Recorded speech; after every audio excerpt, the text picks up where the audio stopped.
राधे राधे सभी को।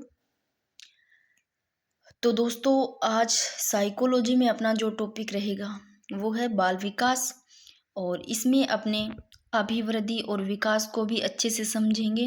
परिभाषाएं सब इनके सिद्धांत इस टॉपिक को क्लियर करेंगे। एक दो या तीन वीडियो में सारा कंप्लीट कर देंगे ये वाला टॉपिक। बाकी दोस्तों, बीच में क्लास नहीं आने का रीज़न मैंने आपको टेलीग्राम पे बता दिया था। अब अपने करते हैं स्टार्ट दोस्तों। सबसे पहले तो आपको बाल विकास समझना है कि बाल विकास है क्या। देखो, जो नाम यहाँ बाल विकास दिया, पहले इसको ही समझो। देखो, बाल यानी कि बालक, विकास यानी कि विकास कैसे, जो गुणात्मक और परिमाणात्मक है, इन दोनों प्रकार का जो परिवर्तन होता है वो ही विकास होता है। गुणात्मक भी हो और परिमाणात्मक भी हो। अब आप कहोगे कि गुणात्मक परिवर्तन कैसे होता है। गुणात्मक यानी कि जो गुणात्मक विकास होता है वो कैसे होता है और परिमाणात्मक कैसे होता है। पहले अब इन दोनों को समझो। यानी कि जो मानसिक रूप से परिवर्तन होता है ना, मानसिक रूप से, वो तो आता है इसमें गुणात्मक, यानी कि मानसिक रूप से परिवर्तन जो कि गुणों में परिवर्तन होता है।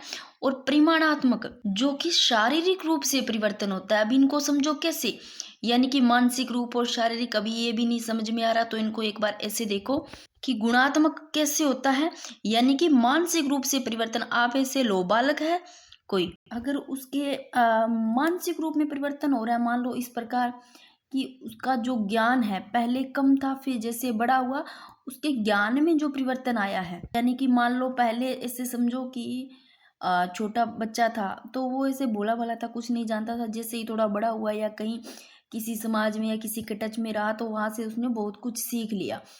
तो उसके मानसिक जो परिवर्तन हुआ है, मानसिक रूप से जो गुणों में परिवर्तन हुआ है, वो तो हो गया गुणात्मक। अब परिमाणात्मक कैसे होता है, जैसे शारीरिक रूप से परिवर्तन किस जो परिमाणात्मक में आता है, शारीरिक रूप से परिवर्तन। देखो, आप ऐसे लो, कोई बच्चा है, अगर उसकी हाइट की बात करते हैं, अगर वो 2 साल का है तो उसकी हाइट आपको पता है कितनी होगी। और जैसे ही वो 5 साल का हुआ तो उसकी हाइट में जैसे ही परिवर्तन आया, हाइट उसकी बढ़ी, तो वो क्या हो गया, वो होता है परिमाणात्मक।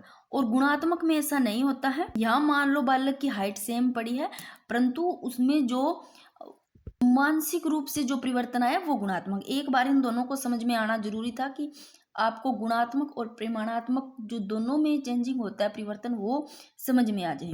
अब बात करते हैं, फिर आगे जब इनका अंतर देखोगे ना तो आपको बहुत अच्छे से समझ में आ जाएगा। जब आप अभिवृद्धि और विकास में अंतर पढ़ोगे कि अभिवृद्धि क्या होती है, विकास क्या होता है, तो अब इसमें आपको ये 3 चीजें ध्यान रखनी है कि सबसे पहले बाल विकास का अध्ययन किन्होंने किया।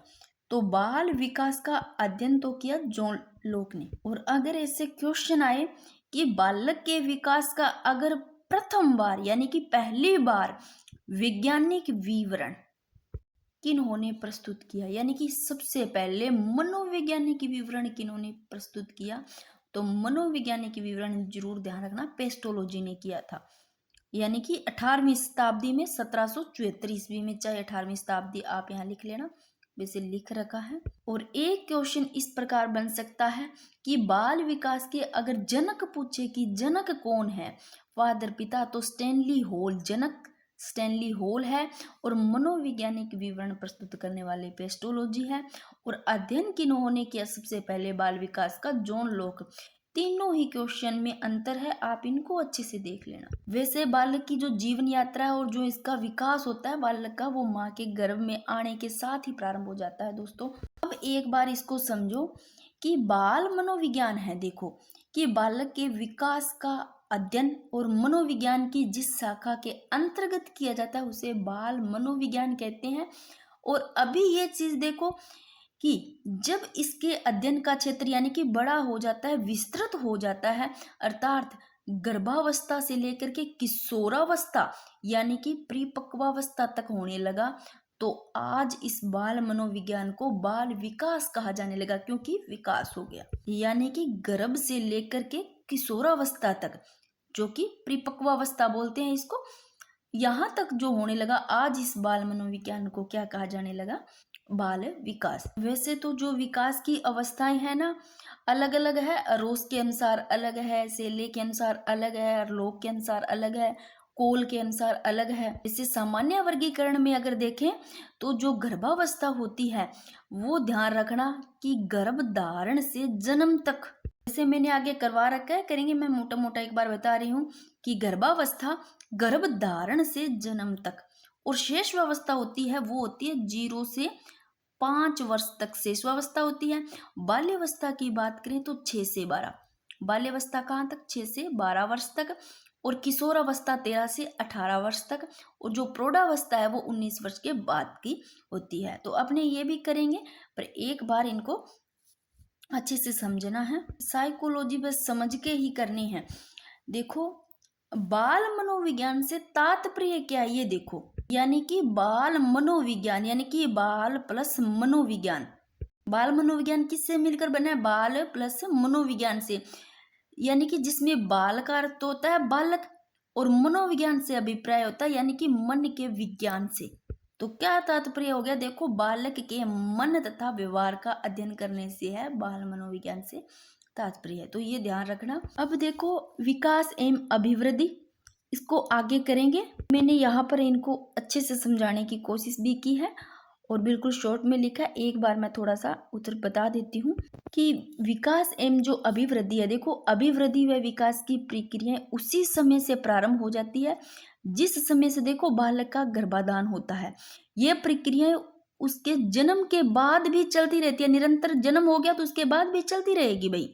तो अभिवृद्धि और विकास, देखो, अभिवृद्धि होती है जो कि अपने बोलते हैं ग्रोथ, वो अभिवृद्धि होती है। विकास तो आपको पता होगा, डेवलपमेंट होता है विकास। वो विकास और अभिवृद्धि को अगर आप लोग समझ लेते हो तो ये बहुत ज़्यादा आसान हो जाएगा आप लोगों के लिए। आपको इसको समझने के लिए बिल्कुल ही आसान भाषा में एक बार देखना है कि देखो, अभिवृद्धि है वो आप इतना ध्यान रखो कि जो ग्रोथ हो रहा है यानी कि अभिवृद्धि, वो देखो शरीर व उसके अंगों के भार व आकार में वृद्धि होती है। यानी अभिवृद्धि ग्रोथ किस में देखते हैं आप, अपने या आसपास के पड़ोसी के जो भी बच्चे हैं, एक बार उनको अपने आइज के सामने लो, फिर आप देखो उस बच्चे के शरीर और जो उसके अंग है उसका जो भार है उसमें, और जो आकार है बच्चे का उसमें जो वृद्धि दिख रही है आपको, वो अभिवृद्धि हो गई, वो वृद्धि होती है। और वृद्धि को आप लोगों ने, आपको पता होगा, नापा भी जाता है, तोला भी जाता है। तो वृद्धि को नाप सकते हैं, तोल सकते हैं, ये चीज समझ में आई। विकास यानी कि शरीर के समस्त अंगों में आए परिवर्तनों के संगठन से, शरीर का जो सारे जो अंग है उसमें जो परिवर्तन आया है वो विकास होता है। कैसे, विकास में देखो, विकास में वृद्धि भी आ जाती है, यानी कि जो अभिवृद्धि, जो ग्रोथ होती है, ये वृद्धि, ये भी आ जाती है विकास में। क्षमता भी आ जाती है, जो कैपेबिलिटी होती है वो भी आ जाती है, और परिपक्वता भी आ जाती है, और जो वातावरण के साथ अंतःक्रिया करते हैं ये सब इसमें आ जाता है। यानी कि शरीर के समस्त अंगों में आए परिवर्तनों के संगठन से ये विकास और अभिवृद्धि सिर्फ शरीर और जो उसके अंग है उनका जो भार आकार होता है उनमें जो वृद्धि होती है वो होती है। इसको नापा तोला जा सकता है। आप ऐसे लो, बालक है उसकी जो हड्डियां हैं वो आकार में बढ़ती है, हड्डियां क्या बढ़ी, आकार में बढ़ी, वो तो हो गई अभिवृद्धि। आकार में जो बढ़ती हड्डियां वो अभिवृद्धि हो गई। और जो हड्डियां थी उनके हड्डियों में जो कड़ी हो जाने के कारण उसमें जो स्वरूप में जो चेंजिंग आया था, परिवर्तन आया था, वो विकास था। अब मैं आगे करवाऊंगी तब आपको समझ में आ जाएगा, यहाँ आपको अच्छे से समझ में आ जाएगा वृद्धि और विकास की संकल्पना। ये आपके दिया हुआ है। देखो, अभिवृद्धि और विकास में आपको देखना है अंतर किस प्रकार होता है। अभिवृद्धि क्या है, विकास वैसे मैंने आपको बता दिया, फिर भी देखो कि अभिवृद्धि, वृद्धि आप लोग, ग्रोथ कैसे होता है, किसमें होता है। देखो, आप लोगों ने देखा होगा अभिवृद्धि होती है एक निश्चित आयु तक चलने वाली प्रक्रिया, यानी कि इसकी एक एज होती है निश्चित, वहां तक चलती है। आप लोगों ने देखा है विकास, विकास कभी रुका है, बच्चे का विकास होता जाता है, यानी कि विकास जीवन पर्यंत चलने वाली प्रक्रिया, यानी कि जन्म से मृत्यु तक चलता है विकास। और ये जो अभिवृद्धि है संकुचित अवधारणा है, संकुचित ही है क्योंकि निश्चित आयु तक चलने वाली प्रक्रिया, इसकी निश्चित एज होती है और ये संकुचित होती है भाई। और ये होती है व्यापक, बड़ी होती है अवधारणा, क्योंकि जन्म से लेकर के ये जीवन पर्यंत तक चलती रहती है, जन्म से मृत्यु तक चलती रहती है, जीवन पर्यंत चलने वाली प्रक्रिया है। और अभिवृद्धि संकुचित और विकास व्यापक, ये चीजें समझ में आई। अब देखो, अभिवृद्धि परिमाणात्मक भी है और मात्रात्मक संबंधी परिवर्तन भी आता है। मैंने आपको परिमाणात्मक बताया था जिसमें मात्रा को देखा जाता है, ठीक है।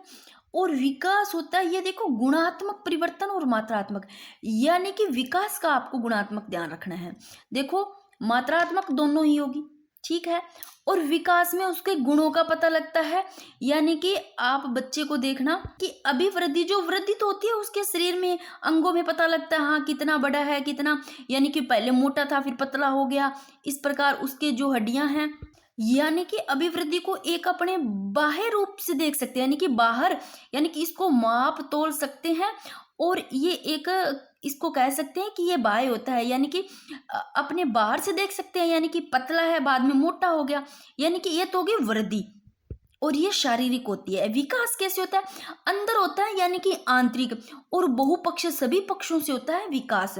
उसके गुणों में पता चलेगा बच्चे के कि कैसे, किस प्रकार विकास हो रहा है। आप अपने बच्चों को देखना, जैसे जैसे बड़े होंगे, पहले उनको नॉलेज कम था, और जैसे बड़े हुए आप कह देते हो ना, हाँ भाई मेरा बेटा तो बड़ा समझदार हो गया, हाँ विकास हो रहा है, यानी कि उसके गुणों में परिवर्तन आ रहा है। मात्रात्मक तो होता ही होता है विकास में, गुणात्मक परिवर्तन होता है इसमें। आंतरिक होता है, उसके अंदर से पता चलता है, ना कि विकास बाहर से दिखता है। अगर उसका नॉलेज बढ़ रहा है, क्या आपको वो बाहर दिख रहा है? नहीं, अभिवृद्धि में बाहर दिखेगा। पहले पतला था, अगर मोटा हो गया तो वो बाहर दिख जाएगा, मोटा है तो पतला हो गया, वो सब आपको बाहर दिख जाएगा। तो ये बाह्य होती है, ये आंतरिक होती है, और ये बहुपक्षीय होती है। यानी कि अगर विकास हो रहा है तो चारों तरफ से, हर तरफ से, यानी बहुपक्षीय होता है ये। और जो अभिवृद्धि है, देखो, शारीरिक होती है, बाह्य है, और ये आंतरिक बहुपक्षीय। अभिवृद्धि का कोई लक्ष्य नहीं होता है भाई, और विकास का लक्ष्य कोई ना कोई जरूर होता है। और अभिवृद्धि को मापा तोला जा सकता है, और विकास को केवल व्यवहार के आधार पर महसूस किया जा सकता है।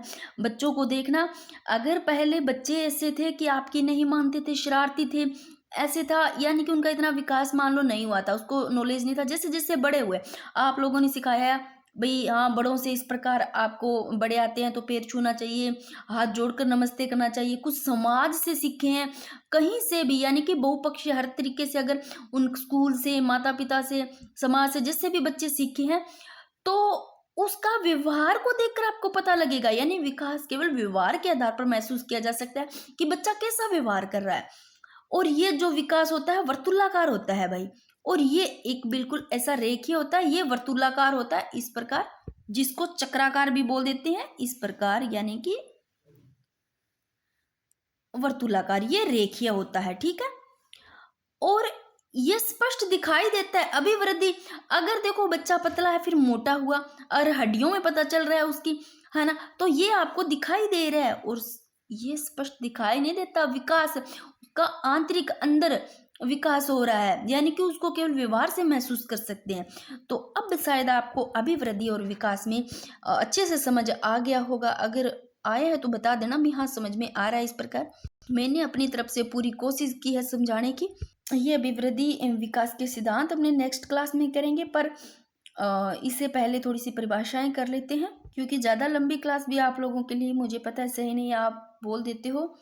फ्रोबेल के अनुसार देखो, बाल विकास की जो परिभाषाएं हैं, बालक स्वयं विकासोन्मुख होने वाला पौधा है, ये फ्रोबेल के अनुसार है।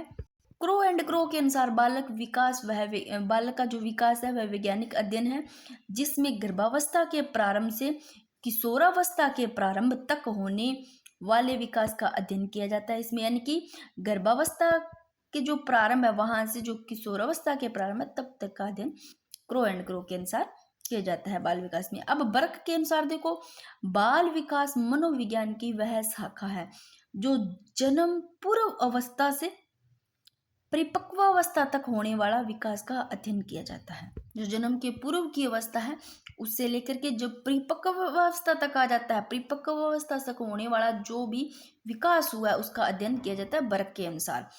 अब जेम्स ड्रेवर के अनुसार जन्म से लेकर के, जन्म से परिपक्व अवस्था तक विकसित हो रहे मानव का अध्ययन किया जाता है। तो ये थोड़ी सी परिभाषाएं भी देख लेना। इसके अलावा एक आई जेंग के अनुसार भी है, हरलोक के अनुसार भी है। एक तो परिभाषाएं लास्ट में ऐड कर दूंगी, बाकी नेक्स्ट जो क्लास रहेगी उसमें अभिवृद्धि के विकास और सिद्धांत करेंगे। इसके अलावा विकास की जो अवस्थाएं हैं उनको अपने अच्छे से पढ़ेंगे और बिल्कुल शॉर्ट नोट के थ्रू दोस्तों